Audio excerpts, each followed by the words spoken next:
Hello everyone, welcome to ज्ञान Ganga education. This is सोहनदेव दास। आज हम लोग कक्षा 4 के संस्कृत विषय के दूसरे अध्याय प्रभात बेला यानी कि मॉर्निंग टाइम के बारे में पढ़ेंगे। इस अध्याय में सुबह के समय के बारे में बताया गया है ताकि हम लोग सुबह के समय उठ के लाभ ले सके। और इसमें यह बताया गया है कि सुबह के समय लोगों के लिए बहुत ही अच्छा समय होता है, जहाँ पे लोग सुबह उठ के अपने दिनचर्या को अच्छे से शुरुआत कर सकते हैं और ब्रह्म मुहूर्त बेला यानी कि भोर के समय में उठ के बहुत सारे कामों को कर सकते हैं। तो इस अध्याय को हम लोग पढ़ेंगे, समझेंगे, जानेंगे और अंत में इसका प्रश्न उत्तर भी करेंगे। तो अगर आप हमारे चैनल पे नए हैं तो हमारे चैनल को एक बार लाइक कर दीजिए, शेयर कर दीजिए और सब्सक्राइब कर दीजिए ताकि मैं जो भी वीडियो डाल सकूं वह आप तक पहुंच सके। तो चलिए आइए अब हम लोग चैप्टर की शुरुआत करते हैं। हमारा पहला लाइन है अतीतायाम रज्या अतीतायाम रजनयाम समायति प्रभात बेला, अर्थात रात्रि की समाप्ति पर प्रभात बेला यानी कि सुबह होती है।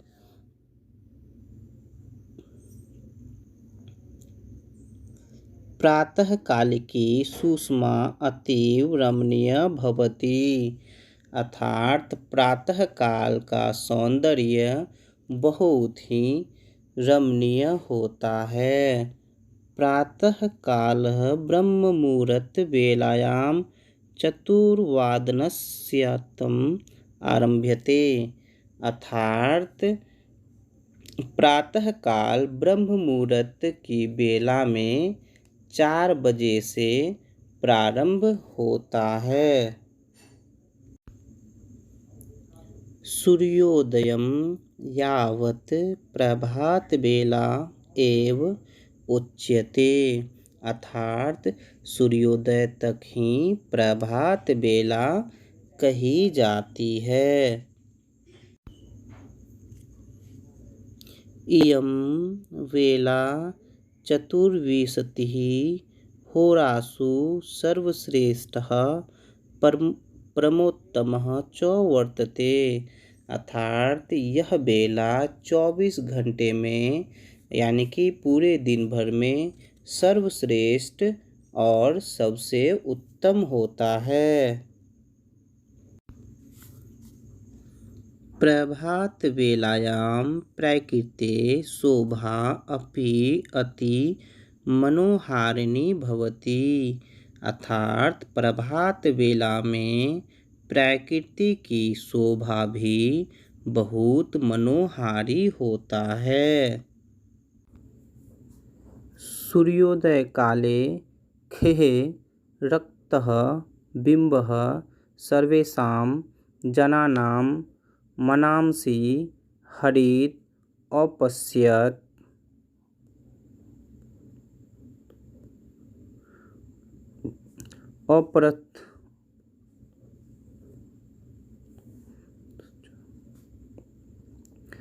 अपरश्च सुप्तोस्थितः पक्षिणः मधुरेण कलवर्णेन शान्तं भूमण्डलं संगीतमयं कुर्वन्ति, अर्थात सूर्योदय के समय में आकाश का लाल बिंब, सूर्य का लाल प्रकाश सभी लोगों के मनों को हरता है और दूसरा सोकर उठे हुए पक्षी अपनी चहचहाट से संगीत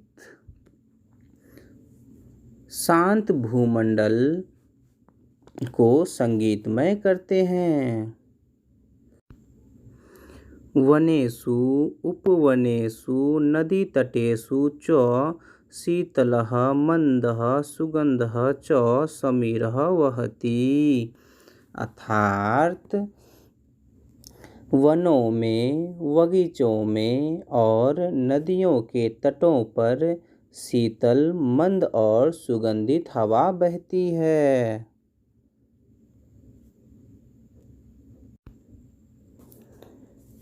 प्रभात बेलायां शुद्धो वायो परिभ्रमणेन स्वास्थ्यम वर्धते।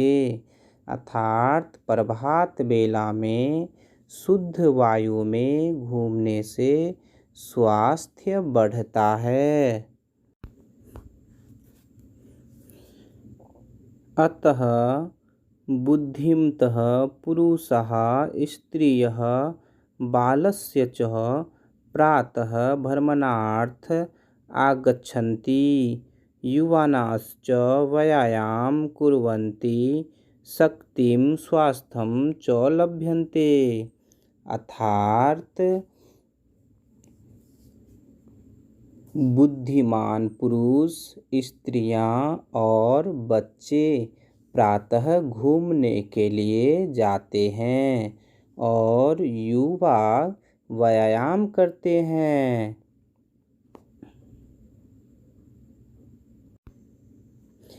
एवं शक्ति और स्वास्थ्य प्राप्त करते हैं। प्रातः काले वृक्षाणां हरितमा पुष्पाणां सुगन्धितश्च विहरतां जनानां नेत्रे मनः च प्रीणयतः। अर्थात प्रातःकाल वृक्षों की हरियाली और फूलों की खुशबू घूमते हुए लोगों के आँखों और मनों को प्रसन्न करते हैं। ब्रह्म मुहूर्ते विद्याशीलः विद्यार्थिनः उत्थाय विद्याम् अधिगच्छन्ति। अर्थात ब्रह्म मुहूर्त में विद्या के व्यसनी विद्यार्थी उठकर विद्या को प्राप्त करते हैं अर्थात पढ़ते हैं। पाठितानां पाठानाम् अभ्यासं कुर्वन्ति बहूनः विषयान् च कंठीकुर्वन्ति। अर्थात पढ़ाए हुए पाठों का अभ्यास करते हैं और बहुत से विषयों को कंठस्थ करते हैं। एवं प्रभात वेलायां मुदितः सर्वे जना स्वेषु स्वेषु कार्येषु संलग्नः दृश्यन्ते। इस प्रकार प्रभात बेला में प्रसन्न सभी लोग अपने अपने कार्यों में संलग्न दिखाई देते हैं। अतः अस्माभिः सदैव सूर्योदयात् पूर्वमेव उत्थव्यम् उद्यानादिषु च परिभ्रम्य गृहम् आगतव्यम्। अर्थात इसलिए हमें हमेशा सूर्योदय से पहले ही उठ जाना चाहिए। अथ स्नानादितो निवृत्य विद्याभ्यासेन स्वेषु अन्येषु व्यवहारेषु व परिवर्तव्यम्। अर्थात इसके बाद स्नानादि से निवृत्त होकर विद्या के अभ्यास में अथवा अपने काम और दूसरे कार्यों में लगना चाहिए।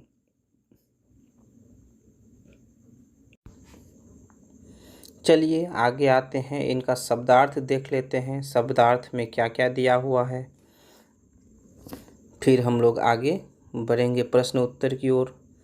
तो अतीतायाम का मतलब होता है बीत जाने पर, रमणीया का मतलब होता है सुंदर। होरासु का मतलब होता है घंटों में। सूर्यास्य का मतलब होता है सूर्य का। समीरह का मतलब होता है वायु।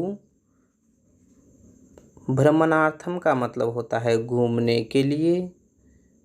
प्रीणयतः मतलब होता है प्रसन्न होते हैं। ओस जन्म का मतलब होता है प्रातःकालीन। आशासयम का मतलब होता है शाम तक। तो हम लोगों ने शब्दार्थ देख लिया। अब हम लोग थोड़ा सा प्रश्न उत्तर की ओर चलते हैं। तो ये आपका प्रश्न उत्तर में 1 नंबर का प्रश्न में कहा गया है आपको कि निम्नलिखित प्रश्नों के उत्तर संस्कृत में दीजिए। तो मैंने संस्कृत में आप लोगों का प्रश्न उत्तर दे दिया है। आप लोग यहाँ पे देख सकते हैं कि पहला प्रश्न है क नंबर।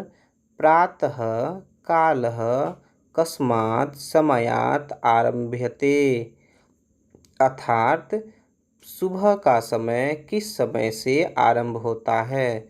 तो मैंने यहाँ पे इसका उत्तर लिख दिया है कि प्रातः कालः ब्रह्म मुहूर्त वेलायां चतुर्वादनस्य समयात् आरभ्यते।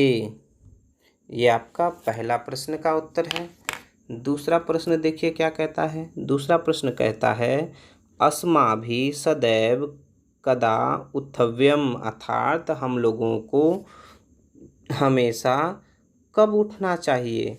तो हमने इसका उत्तर देख के लिखा हुआ है कि अस्माभिः सदैव सूर्योदयात् पूर्वमेव उत्थव्यम, अर्थात हम लोगों को हमेशा सूर्योदय से पहले उठ जाना चाहिए।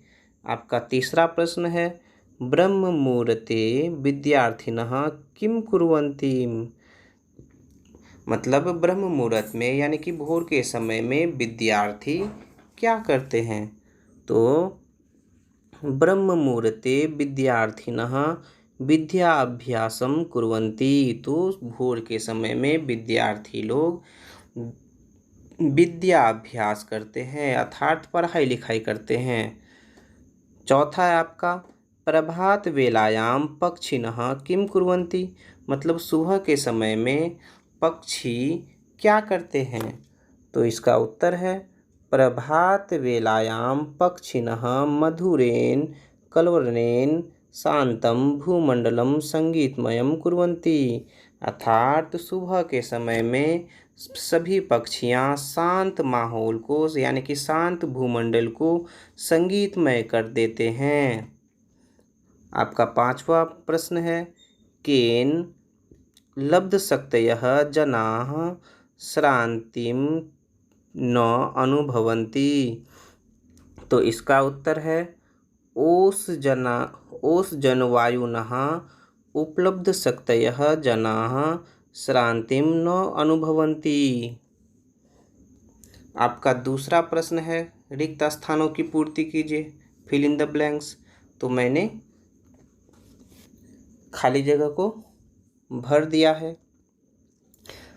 पहला है प्रश्न आपका प्रातः कालिकी सुषमा अतीव रमणीया भवति। दूसरा है आपका सूर्योदयम यावत् प्रभात वेला एव उच्यते। तीसरा है प्रभात वेलायां प्रकृते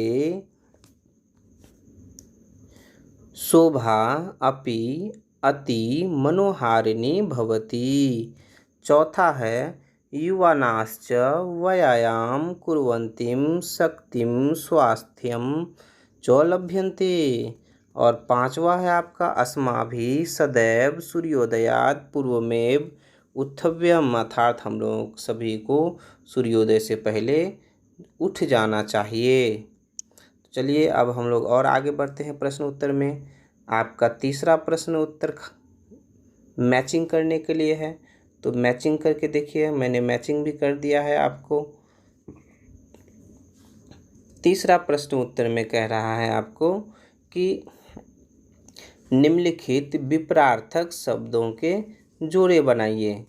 तो रजनी का विपरार्थक आहन होता है, प्रातः का विपरार्थक यानी कि उल्टा संध्या होता है, सुगंधः का विपरार्थक दुर्गंध होता है, उत्तमः का विपरार्थक अधमः होता है, मुदितः का विपरार्थक दुखितः होता है और लास्ट में अथ का इति होता है।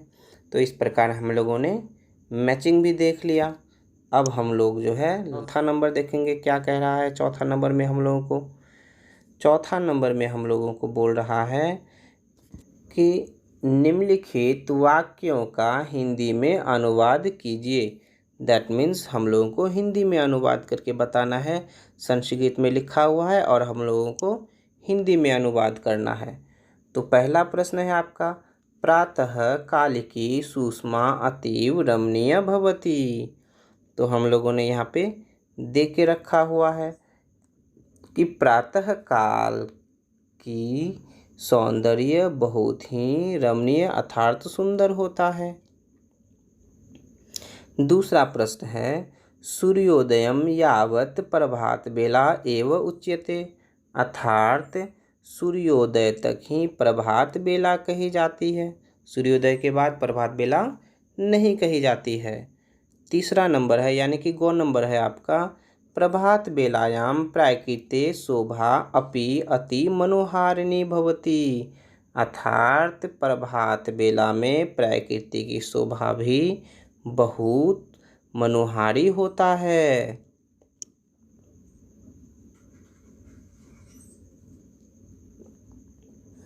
अब हम लोग आगे की ओर बढ़ते हैं। चौथा नंबर है आपका, प्रभात बेलायाम शुद्धो वायो परिभ्रमणेन स्वास्थ्यम वर्धते, अर्थात प्रभात बेला में शुद्ध वायु में घूमने से स्वास्थ्य बढ़ता है। और कहा भी जाता है कि सुबह का हवा डॉक्टर का दवा होता है, इसलिए हम लोग को सुबह उठ के मॉर्निंग वॉक करना चाहिए, घूमना फिरना चाहिए, ताकि हम लोग को सुबह में शुद्ध हवा मिल सके और हम लोग अच्छी सांस ले सके। आपका पांचवा है, अस्माभिः सदैव सूर्योदयात् पूर्वमेव उत्थव्यम, अर्थात हमें हमेशा सूर्योदय से पहले ही उठ जाना चाहिए। तो चलिए हम लोग आपका पांचवा प्रश्न की ओर चलते हैं। पांचवा प्रश्न दिया गया है कि निम्नलिखित शब्दों का वाक्य प्रयोग करके संस्कृत में वाक्य बनाइए। तो हम लोग अब वाक्य प्रयोग करके पांचों का संस्कृत में बनाएंगे। चलिए पहला है आपका सुषमा। तो आप देख सकते हैं, प्रातः कालिकी सुषमा अतीव रमणीय भवति। दूसरा है आपका रमणीय। तो प्रभात कालिकी सुषमा अतीव रमणीय भवति, दूसरा भी हमारा कंप्लीट हो गया। तीसरा है सूर्योदय। तो सूर्योदयः समयः रमणीय भवति। चलिए चौथा है आपका प्रभात बेला। तो सूर्योदयम यावत प्रभात बेला एव उच्यते। चलिए पांचवा और अंतिम है परिभ्रम्य। तो प्रातः वेलायाम जनः उद्यानादिषु परिभ्रम्य आगच्छन्ति। तो हम लोगों ने इस प्रकार इस अध्याय को यानी कि द्वितीय पाठ प्रभात बेला यानी कि मॉर्निंग टाइम को पढ़ के समझ लिया है और इसका शब्दार्थ भी देख लिया है, इसका प्रश्न उत्तर भी देख लिया है। अब आप लोग इसे बार बार पढ़िए, देखिए और इन प्रश्नों को अपने नोट कॉपी में उतारिए और याद करके अपने शिक्षकों को सुनाइए, अपने दोस्तों को सुनाइए। और अंत में इस अध्याय का जो संस्कृत है, इस संस्कृत का हिंदी को मैं इस वीडियो के अंत में दे रहा हूँ। अगर आप चाहें तो वीडियो को पॉज करके यहाँ से आप हिंदी में भी इसको देख के उतार सकते हैं और बार बार इसको पढ़ के समझ सकते हैं, ताकि आपको किसी भी प्रकार की कोई परेशानी ना हो। उम्मीद करते हैं ये वीडियो आपको पसंद आया होगा। तो एक बार फिर से हमारे चैनल को जाते जाते लाइक, शेयर और सब्सक्राइब कर दीजिए।